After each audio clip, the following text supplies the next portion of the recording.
Fala pessoal, hoje o assunto são parafusos na coluna vertebral. Será que eles são benéficos ou prejudiciais? É uma técnica nova ou uma técnica ultrapassada? Ou seja, há ainda espaço para o uso dos parafusos? Essa é uma dúvida comum e se você quiser saber um pouco mais sobre o assunto, fique aqui com a gente. Eu sou o Dr. Alberto Gottfried, médico ortopedista, cirurgião de coluna vertebral, e esse aqui é o meu canal. Toda semana, toda quinta-feira, 8 horas da noite, nós publicamos um conteúdo novo sobre bem-estar, coluna vertebral, tratamentos clínicos e cirurgias de coluna. Muito bem, é muito comum a dúvida, que os pacientes trazem sobre a colocação de implantes na coluna vertebral. E dentre eles, o parafuso pedicular, o parafuso ósseo, o parafuso de vértebra, é o mais perguntado, porque é o implante talvez mais utilizado para a coluna. Se você já operou a coluna com ou sem parafusos, provavelmente você já deve ter ouvido falar nesses implantes. E esse é o objetivo dessa conversa de hoje, desmistificar um pouquinho o uso do parafuso pedicular e fazer com que vocês entendam de onde veio a utilização dos parafusos, quais são as funções, para que eles são utilizados, quando eles são utilizados e como que é o processo então de colocação e de recuperação. A primeira coisa então é lembrar um pouco do histórico da cirurgia de coluna, de onde nós viemos. Os primeiros implantes metálicos na coluna, eles vêm da década de 60, Então lá para 1962, mais ou menos, começaram as cirurgias de escoliose, que são os desvios na coluna, por várias razões, escolioses secundárias à poliomielite na época, que tinha bastante, escoliose secundária à paralisia cerebral, deformidades como na tuberculose, que é uma infecção óssea que destruía e destrói ainda parte da coluna, gerando um desvio que precisava ser corrigido, Então essas eram as doenças da época, e elas tinham que ser tratadas com algum tipo de dispositivo que proporcionasse a correção, porque a coluna estava desalinhada, Eram doenças que cursavam com desalinhamento da coluna. Foi daí que veio a necessidade de desenvolvimento dos implantes. Porque antes disso, o que se consistia as cirurgias de coluna? Para essas pessoas que tinham o desalinhamento da coluna. O paciente era colocado numa tração, então uma tração que fixava a cabeça, fixava as pernas. Ele ficava semanas sendo puxado na cama ou sentado na cadeira, puxado para cima e para baixo. E depois disso ele era levado para o centro cirúrgico, ele era operado, colocava-se enxerto ósseo na coluna para fazer ela grudar e gesso. O paciente ficava com gesso aí 1 ano, em média, para que se colasse numa posição um pouco melhor. Qual que é a grande limitação disso, nessa época? A correção era muito pequena, porque tudo que se ganhava, entre aspas, ou parte do que se ganhava com a tração, depois no gesso ia afrouxando, e isso acabava se perdendo. Então os instrumentais da coluna vieram daí, a necessidade de colocação da coluna no lugar, de correção das curvas.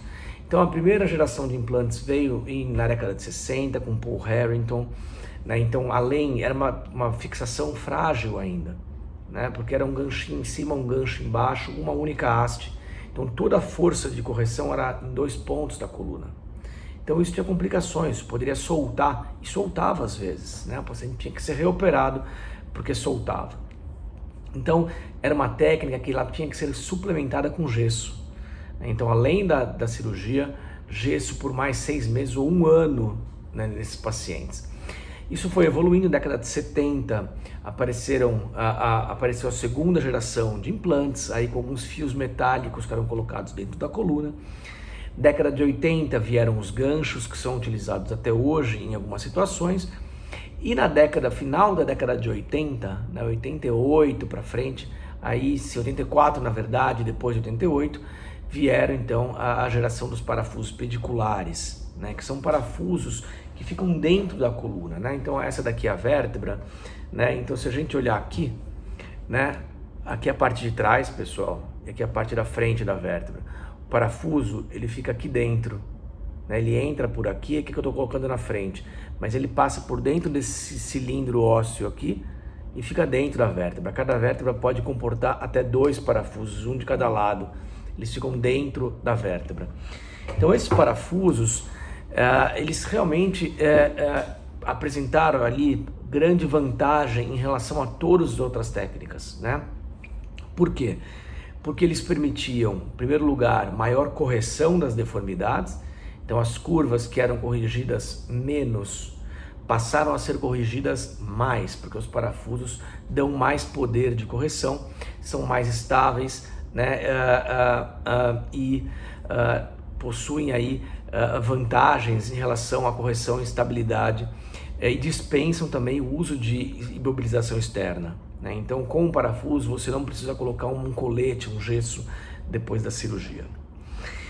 Muito bem, então essa foi a grande evolução do uso dos parafusos pediculares para deformidades. E aí o seu uso acabou sendo expandido para outras coisas, né? Por exemplo, problemas que cursam com instabilidade vertebral, né? Então a gente já tem aqui 2 indicações. Uma é correção de deformidades, certo? Segunda é instabilidades, por exemplo, espondilolistese, quando uma vértebra escorrega sobre a outra. Existe uma frouxidão entre as 2 vértebras, né? A gente precisa de alguma coisa para estabilizar isso daqui.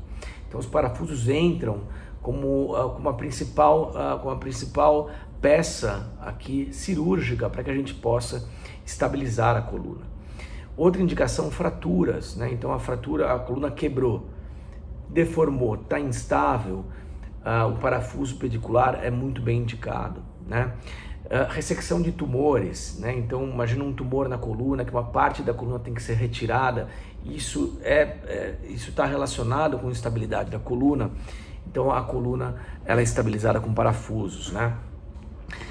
E sempre que se usa parafuso, ou quase sempre que se usa parafuso, o nosso objetivo é fazer uma vértebra grudar com a outra, né? A fusão ou artrodese, né? Que são os termos utilizados. Então, além do parafuso, se utiliza enxerto ósseo, que é um tipo de osso que pode vir do próprio paciente, pode vir de um banco de tecidos, como de doação de córnea, por exemplo, de outros transplantes. Osso de cadáver de doador também é utilizado. Ossos sintéticos, né, que são produzidos pela indústria ou que derivam de animais, né? Então esses ossos são misturados onde a gente quer fazer a cirurgia para grudar uma vértebra na outra, e eles servem como um tipo de um cimento, né, que vão solidificar ali e fazendo com que a coluna se torne estável. Então nessas situações que foram mencionadas aqui, o parafuso pedicular é muito bem-vindo, né? É uma ótima ferramenta que o cirurgião de coluna tem, e hoje em dia eu digo que o parafuso é a melhor ferramenta, de um modo geral, que a gente tem para resolver os problemas da coluna torácica e lombar, né? E são muito bem-vindos, né? Agora, nem todas as doenças da coluna são tratadas com parafusos, né? Então, doenças que são estáveis, né, que não existe instabilidade mecânica, como por exemplo hérnia de disco, e a maior parte ou grande parte dos casos de estenose de canal sem instabilidade não precisam de parafusos.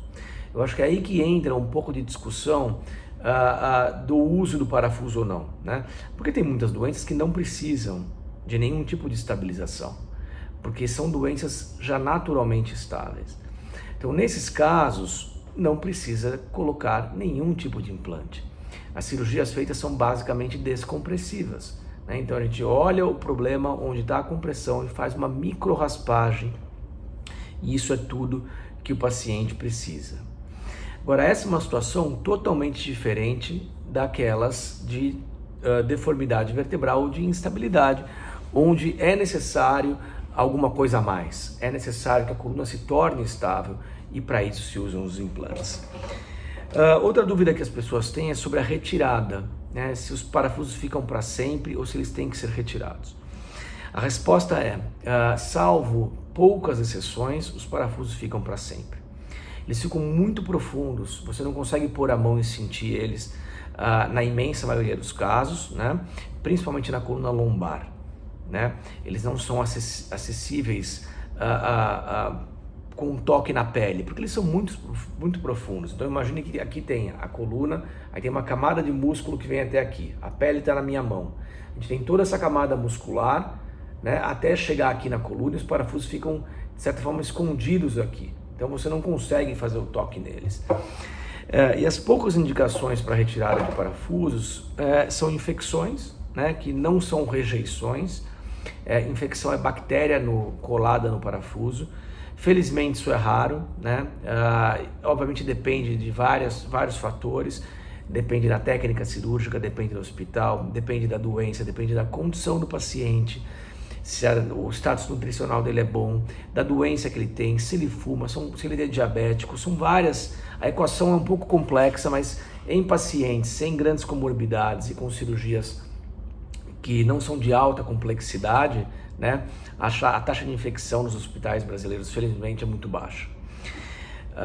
Então, salvo essas complicações, né, de infecção, por exemplo, o parafuso não é retirado, ele fica lá para sempre.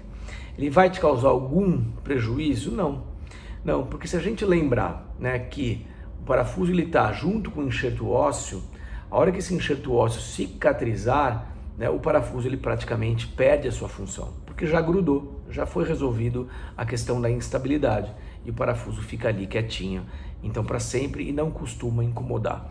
Dá para jogar futebol, dá para surfar, dá para dançar, dá para ter filho, dá para ter uma vida totalmente normal, né? Inclusive existem diversos atletas conhecidos da mídia que têm cirurgias com parafuso nas costas e têm uma vida totalmente normal. Era essa então a minha conversa hoje sobre parafusos na coluna, um pouquinho do histórico, como é que ele é feito e o tipo de limitação que você vai ou não ter com o uso do parafuso, e tirar um pouquinho aí dessa dúvida geral que as pessoas têm sobre a sua indicação e a sua necessidade. Um abraço, até semana que vem.